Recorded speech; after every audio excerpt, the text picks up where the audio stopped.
Bonne année à tous, chers fans de catch. Ici, c'est Kozak. Et pour fêter ce tout premier épisode on va appeler ça un podcast, un peu encore non, mais c'est le Kozak Talk Show. Le Kozak Talk Show où on parle de catch, de la WWE, de l'AEW, de tout ce qui concerne Raw et SmackDown. Et en l'occurrence, on va parler du Raw du 3 janvier 2023. Le tout premier épisode de catch de 3 heures de 2023. Il faut savoir qu'avant ça, je ne matais pas Raw. Je me suis dit que pour cette année, on va lancer cette émission, mater absolument tous les shows de catch. On verra jusqu'à combien de temps ça dure. En sachant que je n'hésite pas à skipper des segments, ça me fait chier.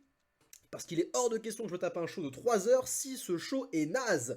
En l'occurrence, pour ce premier show, eh bien, je vais vous admettre, j'ai regardé les 3 heures presque en intégralité. J'avoue, j'ai skippé 2-3 choses dont on va parler. Mais ce show m'a plutôt plu. On est sur un show qui a commencé un peu doucement. J'ai trouvé un peu lent au début avec beaucoup de segments qui étaient passables, mais pas non plus grandioses. Mais par contre, il a fini en beauté. Merci Triple H pour nous offrir un show qui monte en intensité et qui monte en qualité au fur et à mesure des heures. C'est comme ça qu'on maintient une audience captive et qu'elle ne fuit pas au moment de la 3e heure. Bon, ce show va s'ouvrir sous un feu explosif avec la Bloodline de SmackDown. Sami Zayn, les Usos et Solo Sikoa envahissent Raw avant même la fin du générique.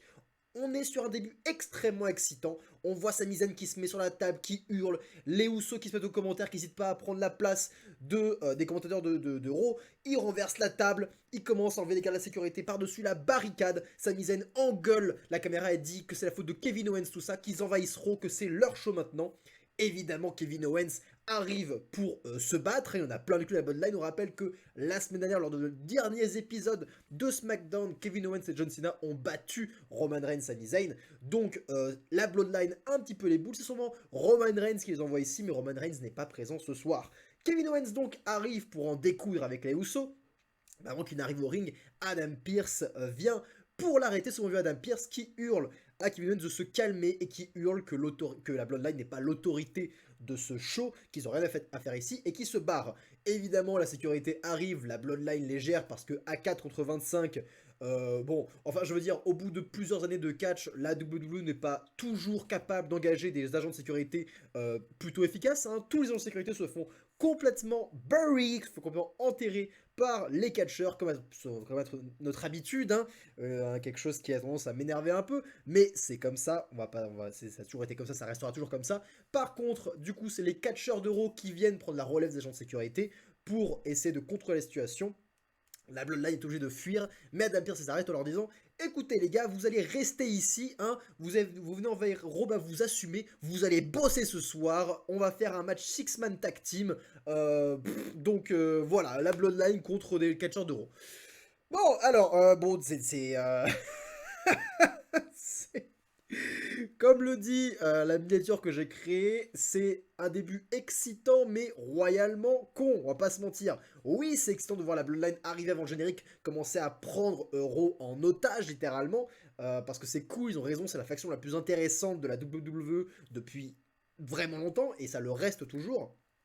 Ils continuent à maintenir cette équipe sous le devant de la scène, à les rendre intéressants. Mais Adam Pearce, mon dieu, Adam Pearce, qu'est-ce que c'est que ce général manager aux fraises? Le gars, il se fait envahir par des gars, par des catcheurs de SmackDown, hein, littéralement, ils sont pas engagés à Raw, ils sont à SmackDown, et il a le pouvoir de leur dire, les gars, non, vous allez bosser ce soir. Je sais pas comment ça se passe en fait, les contrats à WWE sont assez flous dans le kayfabe, on sait pas trop qui a le pouvoir sur qui, c'est assez étrange. Bon, en tout cas, ça a beau être assez con, on est sur un début explosif de 6 minutes.